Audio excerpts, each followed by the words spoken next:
Bismillahirrahmanirrahim. Assalamualaikum warahmatullahi wabarakatuh. Waalaikumsalam warahmatullahi wabarakatuh. Perkenalkan Mbak, nama saya Lydia Ayub, saya dari Universitas Muhammadiyah Yogyakarta. Terima kasih Mbak sebelumnya udah berkenan untuk bisa diwawancarai mengenai interpreting.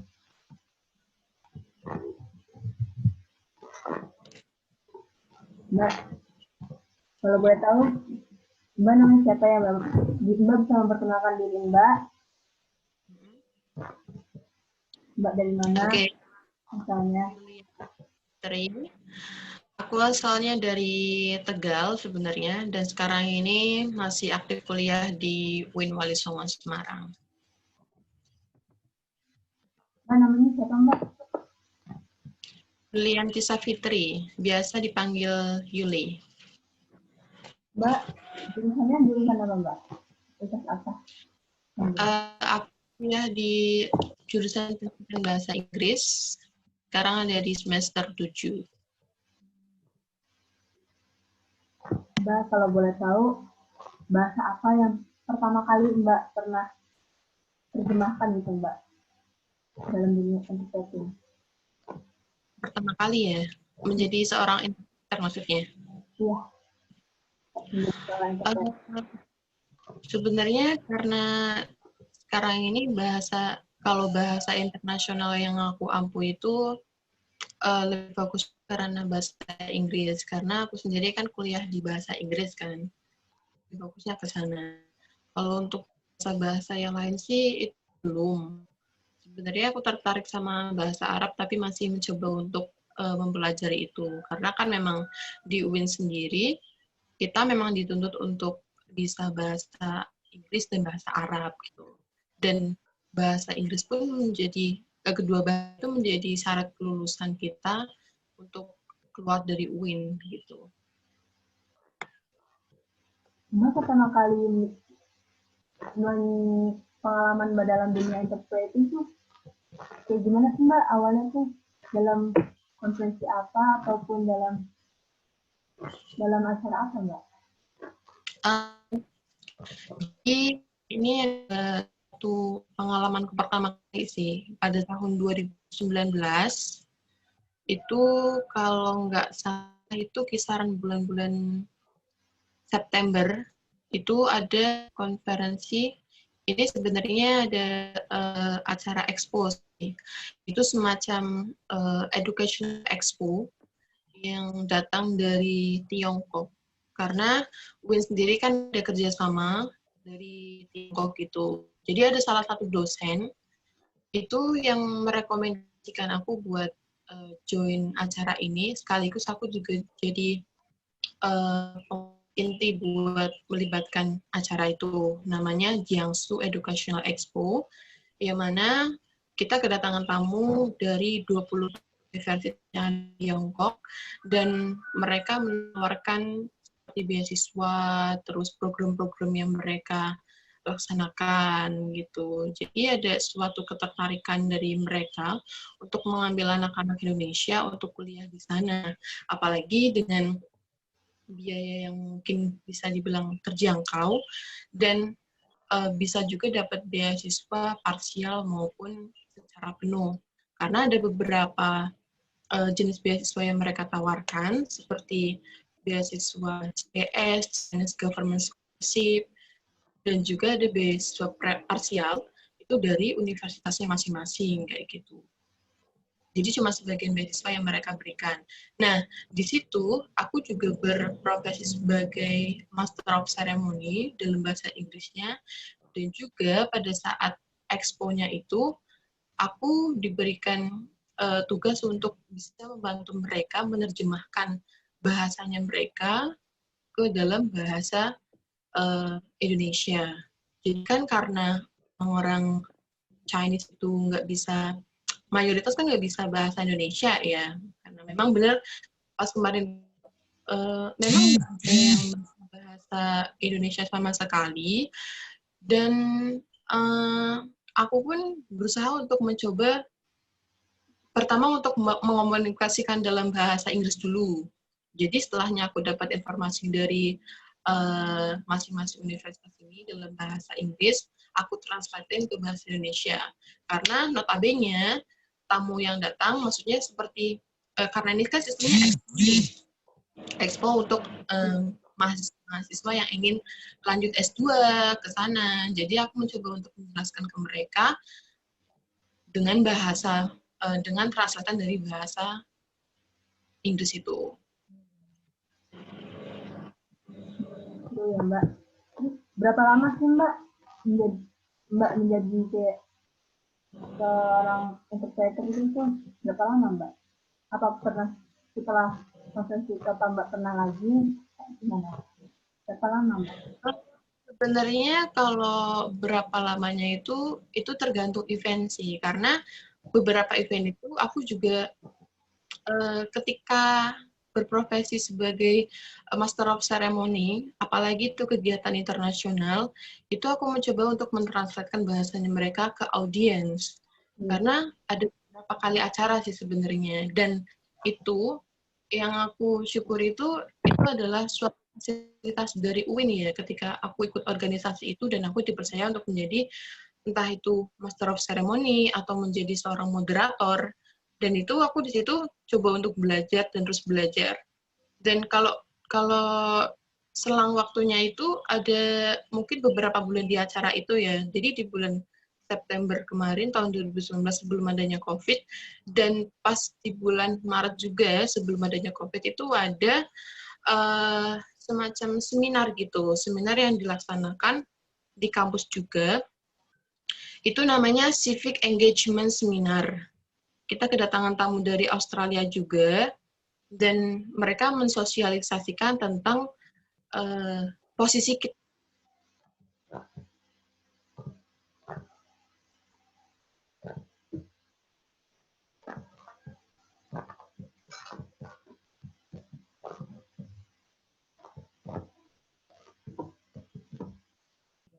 Dan di situ keduanya aku berusaha untuk menjadi interpreter untuk mereka, untuk mengasih informasikan kepada para audiens. Karena kan nggak semua audiens yang datang itu kan paham bahasa Inggris juga, karena mereka bukan dari bahasa Inggris, gitu kan. Jadi aku berusaha untuk menerjemahkan apa yang disampaikan oleh pembicara. Kurang lebihnya kayak gitu.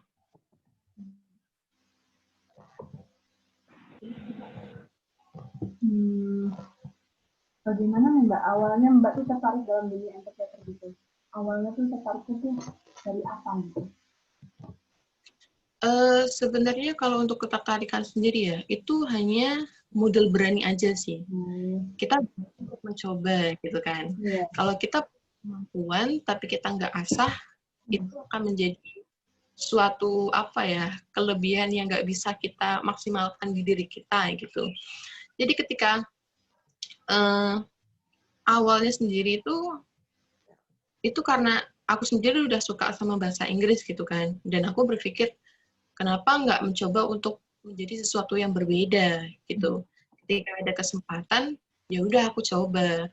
Pas waktu kebetulan kemarin dengan adanya event-event yang seperti itu, aku justru tertarik untuk tampil di depan umum, tampil di depan umum dan ngomong di depan umum untuk ini sebenarnya bukan suatu unjuk kepameran, tapi sebuah unjuk ability kita, seberapa jauh kita itu belajar bahasa luar selain bahasa Indonesia, dan kita pergunakan itu dan bermanfaat untuk banyak orang.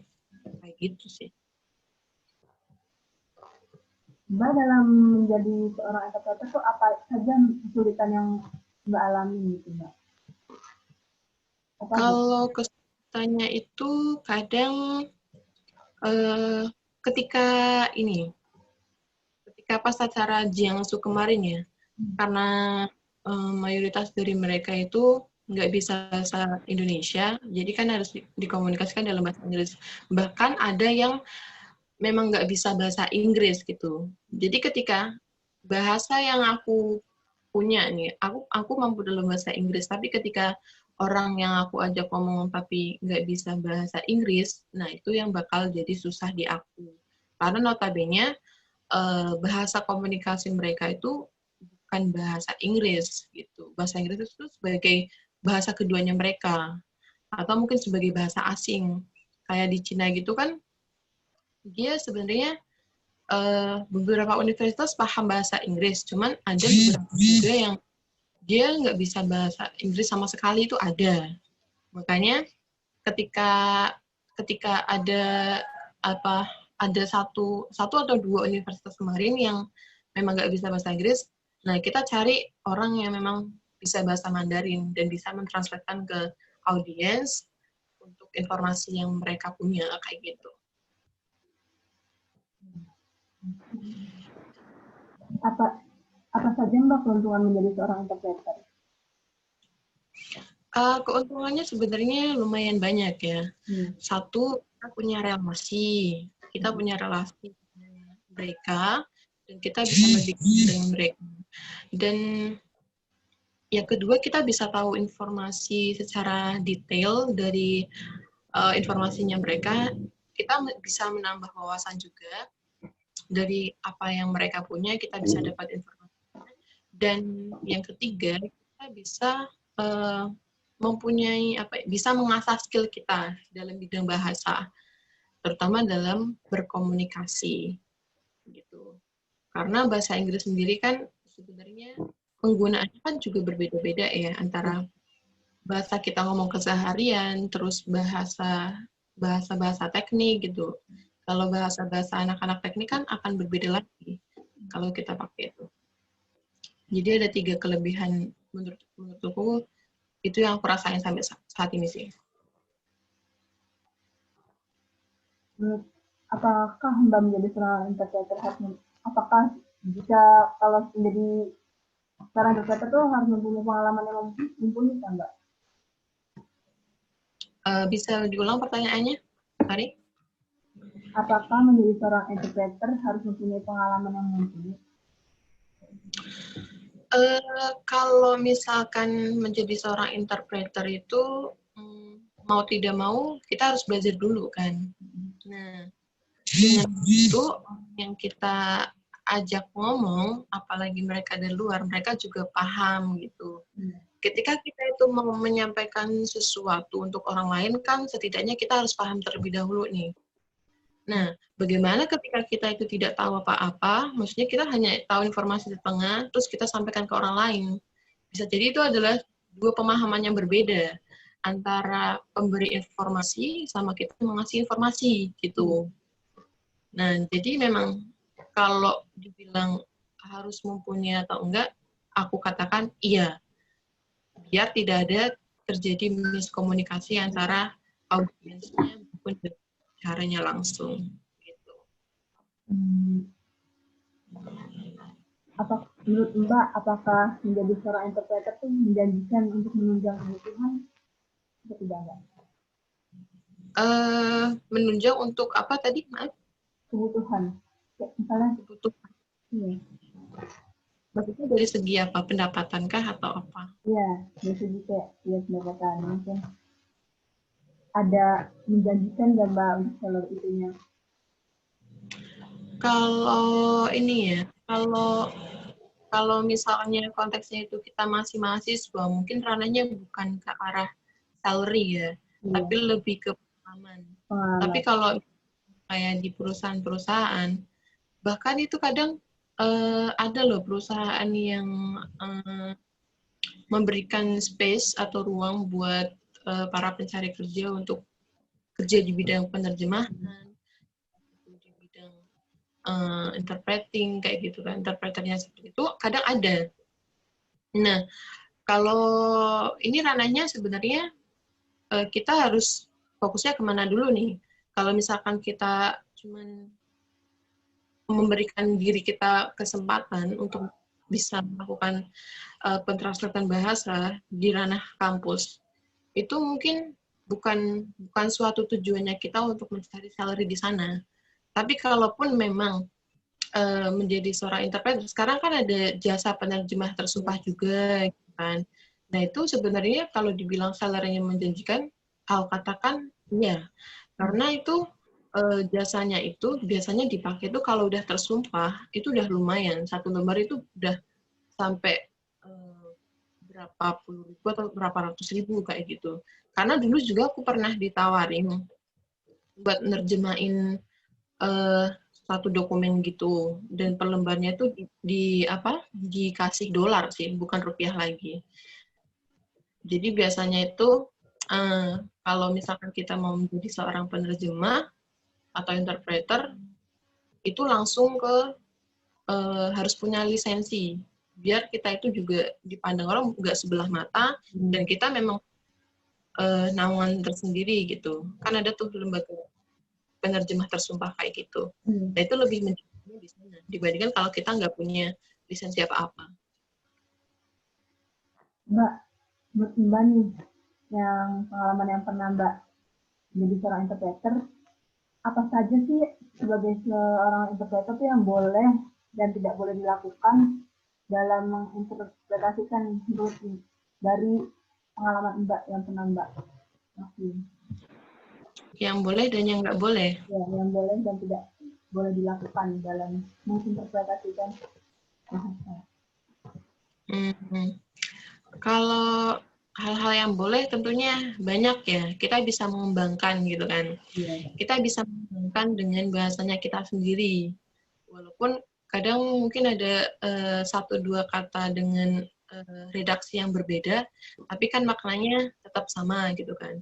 Jadi apa yang kita sampaikan ke pendengar atau audiens itu biasanya harus sinkron lah antara topik sama tema sama apa yang kita bicarakan gitu. Itu sebenarnya suatu hal yang bisa dilakukan oleh seorang interpreter.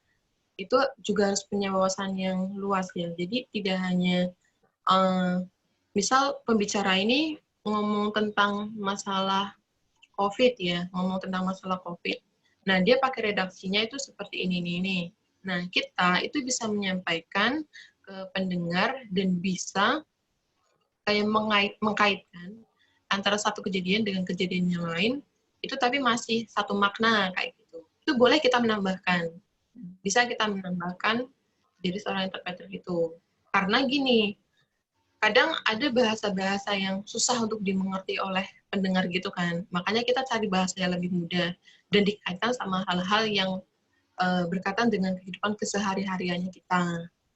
Berkaitan sama kehidupan kesehariannya masyarakat, dan itu mudah dipahami untuk pendengar daripada kita harus terlalu fokus ke kata-kata yang disampaikan oleh narasumber. Katakanlah seperti itu. Itu boleh banget.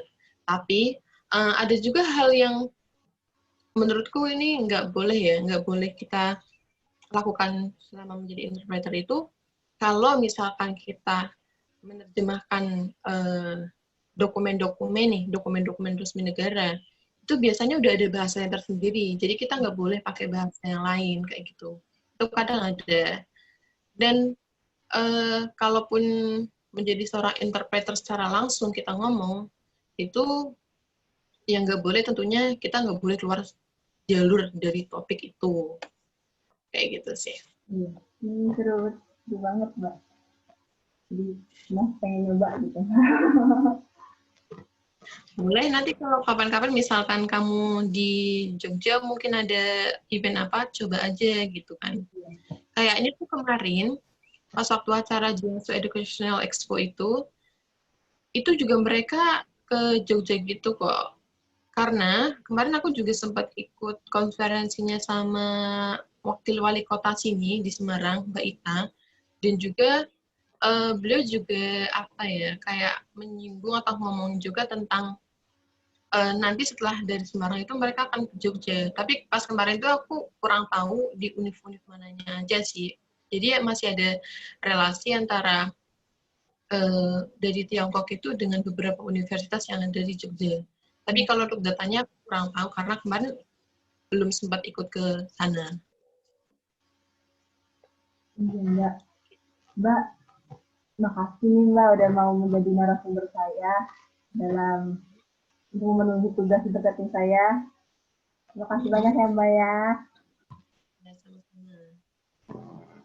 Terima kasih banyak Mbak.